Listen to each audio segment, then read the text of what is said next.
నమస్తే. నేను మీ అశ్విని కుమార్. నేను హిమాచల్ ప్రదేశ్‌లో ఆర్థిక సంక్షోభం అని ఒక వీడియో చేశాను 24 గంటల ముందు. అయితే దాని గురించి కామెంట్స్ పెడుతూ కూడా కొంతమంది ఆంధ్రప్రదేశ్ గురించి, మహారాష్ట్ర గురించి కూడా అడిగారు. నేను ఆ వీడియోలో స్టార్టింగ్‌లోనే పెట్టాను. ఇది బీజేపీ పాలిత రాష్ట్రాలకు కూడా వర్తిస్తుంది రాబోయే రోజుల్లో.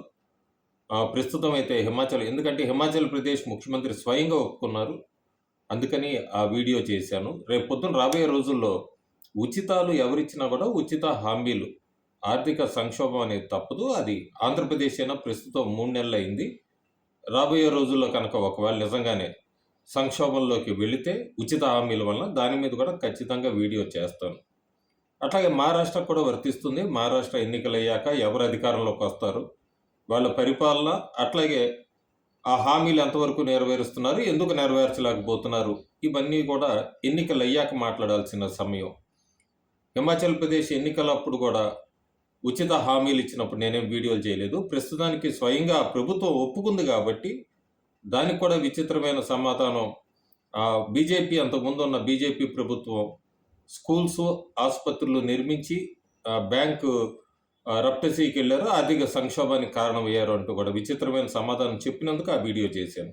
అంతేకాకుండా ఒక ఇద్దరు కామెంట్స్లో అడిగారు, ప్రస్తుతం ఇన్ఫ్లేషన్, ద్రవ్యోల్బణం మీద ఒక వీడియో చేయండి, మీకు జవహర్లాల్ నెహ్రూ మోడీ ఎంత తీసుకొచ్చాడు ఏంటి అంటూ కూడా బహుశా ఆ కామెంట్స్ పెట్టిన విధానం బట్టి కాంగ్రెస్ సింపథైజర్ అయి ఉండొచ్చు. ఏదైనా కూడా వాళ్ళ సందేహం నివృత్తి చేయాల్సిన అవసరం అయితే ఉంది ఖచ్చితంగా. డేటా ప్రొఫెసర్ విధుశేఖర్, ఎస్పి జైన్, వీళ్ళిద్దరూ కూడా లాస్ట్ 10 సంవత్సరాల్లో ఎలా ఉంది ఇన్ఫ్లేషన్ ఏంటి అని కూడా ఒక డేటా రిలీజ్ చేశారు. అసలు ఈ డేటా బయట పెట్టాల్సిన అవసరం ఎంతైనా ఉంది. ఎందుకు బయటికి రాలేదో, ఎలా మిస్ అయిందో మీడియా కానీ నాకు కూడా ఆశ్చర్యంగానే ఉంది.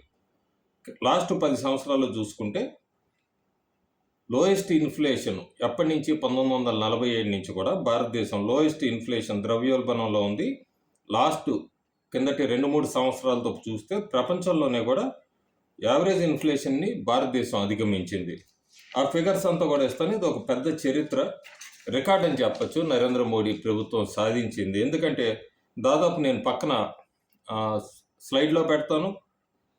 జవహర్లాల్ నెహ్రూ ఉన్న సమయం నుంచి జవహర్లాల్ నెహ్రూ, అట్లా Chandrashekhar, Lal Bahadur Shastri, PV Narasimha Rao, Indira Gandhi, VP Singh, Rajiv Gandhi, Manmohan Singh, Deve Gowda, IK Gujral, Morarji Desai, Narendra Modi, వీళ్ళందరి సమయంలో సిపిఐ అంటే కన్సూమర్ ప్రైస్ ఇండెక్స్ ఎంత శాతం ఉండేది, డబ్ల్యూపిఐ హోల్సేల్ ప్రైస్ ఇండెక్స్ ఎంత రేషియో ఉండేది ఏంటి అనేది క్లియర్గా డేటా చూపిస్తుంది. నరేంద్ర మోడీ ప్రభుత్వంలో కనుక 5.03 CPI, WPI wholesale price index తీసుకుంటే 3.10. సో ఈ డేటానే చెప్తుంది స్వతంత్రం వచ్చినప్పటి నుంచి ఇప్పటిదాకా కూడా మొట్టమొదటిసారి భారత్ ఇన్ఫ్లేషన్లో ఎట్లా ఉంది ఏంటి అనేది. అదే మన్మోహన్ సింగ్, సోనియా గాంధీ యూపీఏ 2009 నుంచి 13 దాకా చూసుకుంటే కనుక 2009లో 9.2% ఉంది, 2010లో 12.1% ఉంది, 11లో 8.9% ఉంది, 2012లో 9.3% ఉంది, 2013లో 10.9% ఉంది. ఇన్ఫ్లేషన్ అంటే ద్రవ్యోల్బణం. మోడీ వచ్చాక 2014లో 6.3%, 15లో 5.9%, 16లో 4.9%, 17లో 2.5%, 2018లో 3.7%, 2020లో 5.3%, 2021లో 5.1%, 2022లో 6.6%, 2023లో 5.6%, 2024లో ఇప్పటిదాకా చూసుకుంటే 3.5%. ఇంకోటి కూడా అడిగారు, గ్యాస్ సిలిండర్లు విపరీతంగా పెరిగిపోయినాయి, ఎల్పిజి ప్రైసులు పెరిగిపోయినాయి. అసలు అప్పుడే బాగుంది. యూపీఏ 2004 నుంచి 14లో మీరేమో ఎల్పిజి రేట్లు తగ్గిస్తామని చెప్పారు, అధికారంలోకి వచ్చారు అని.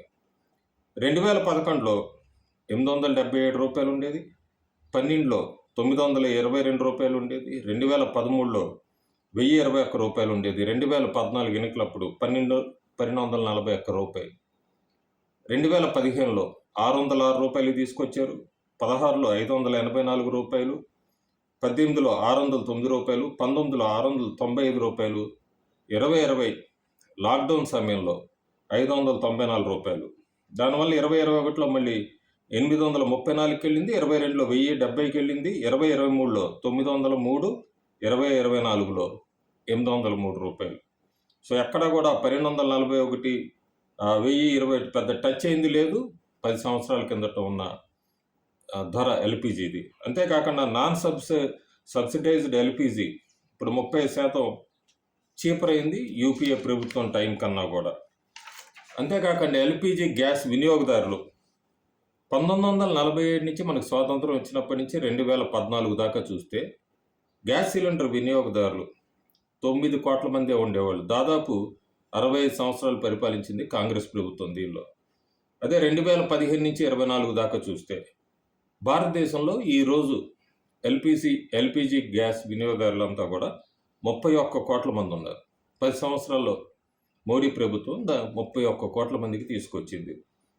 యాన్యువల్గా గ్యాస్ సిలిండర్ కన్సంప్షన్ ఎట్లా ఉంది పర్ యూజర్? 2014 దాకా ఒక్కొక్క యూజరు 2.37 సిలిండర్లు అయితే 2024కి వచ్చేటప్పటికి 3.71 సిలిండర్లు కన్సంప్షన్ చేస్తున్నారు ఒక్కొక్క యూజర్ వినియోగదారుడు.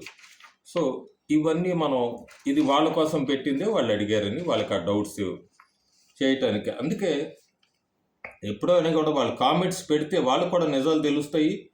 ఎందుకు మోడీ ప్రభుత్వం ఏం సాధిస్తోంది, ఎట్లా అంతకు ముందు ఎలాంటి పరిస్థితి ఉండేది, ఇప్పుడు ఎలా ఉంది అనేది కూడా వాళ్ళ క్లారిఫికేషన్ ఇవ్వటం నా బాధ్యత కాబట్టి ఇచ్చాను. ఇంకోటి కూడా యాన్యువల్గా మిలిటరీ స్పెండ్స్ గురించి అడిగారు. మీరు రక్షణ శాఖ గురించి మాట్లాడుతున్నారు, నరేంద్ర మోడీ వచ్చాక రక్షణ శాఖకి బాగా పెరిగింది, ఫండ్స్ అంతా ఎక్కువ ఇస్తున్నారని మీరు దాని గురించి చెప్పండి అన్నారు. ఇప్పుడు టాప్ కంట్రీస్లోకే భారతదేశం యాన్యువల్గా సంవత్సరానికి మిలిటరీ మీద ఎంత ఖర్చు పెడుతుంది అనేది మన భారతదేశం కూడా టాప్ 5లోకి చేరింది.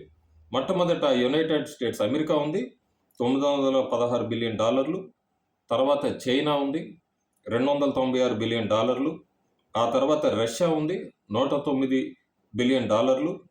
4వ స్థానంలో భారతదేశం ఉంది ప్రపంచంలో, 83.6 బిలియన్లు. యూకే, సౌదీ కన్నా కూడా మనం 4వ స్థానంలోకి చేరాం. సో రక్షణ శాఖ గురించి కూడా అందుకే గోల్ పెట్టుకుంటాడు ఎప్పుడు నరేంద్ర మోడీ. ఒక గోల్ పెట్టుకొని ఆ గోల్కే ముందుకి వెళ్తూ ఉంటాడు ఆయన. దేశంలో జరిగే రాజకీయాలు జరుగుతూనే ఉంటే ప్రతిపక్షాలు ఎప్పుడు విమర్శిస్తూనే ఉంటాయి, కానీ ఆయన ఆ టార్గెట్ పెట్టుకొని ముందుకు వెళ్ళిపోతూ ఉంటాడు ప్రధానమంత్రి నరేంద్ర మోడీ. అందుకే ఇప్పుడు భారతదేశానికి ఆయన గోల్ సెట్ చేసింది కూడా ఏంటంటే 5 బిలియన్ ట్రిలియన్ ఎకానమీ 2026కి రీచ్ అవ్వాలని, 2047 developed nation Viksit Bharat, space station 2035కి, యాస్ట్రోనాట్స్ స్పేస్లో 2025కి, మూన్ మీద మ్యాన్ ఆన్ మూన్ 2040కి, అంతేకాకుండా థర్డ్ లార్జెస్ట్ ఎకానమీ 2027కి. ఈ టార్గెట్స్తో ముందుకెళ్తున్నాడు ఆయన ప్రస్తుతం మోడీ 3లో.